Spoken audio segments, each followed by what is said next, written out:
اور اللہ نے تم سے اپنا وعدہ سچا کر دیا، یعنی اس وقت جب کہ تم کافروں کو اس کے حکم سے قتل کر رہے تھے، یہاں تک کہ جو تم چاہتے تھے اللہ نے تم کو دکھا دیا۔ اس کے بعد تم نے ہمت ہار دی اور پیغمبر کے حکم کی تعمیل میں جھگڑا کرنے لگے اور تم نے اس کی نافرمانی کی۔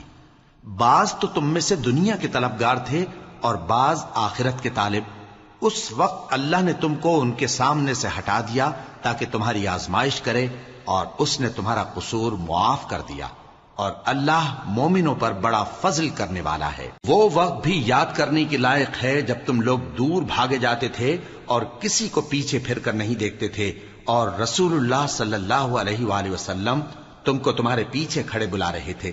تو اللہ نے تم کو غم پر غم پہنچایا تاکہ جو چیز تمہارے ہاتھ سے جاتی رہی یا جو مصیبت تم پر واقع ہوئی ہے اس سے تم غمگین نہ ہو، اور اللہ تمہارے سب اعمال سے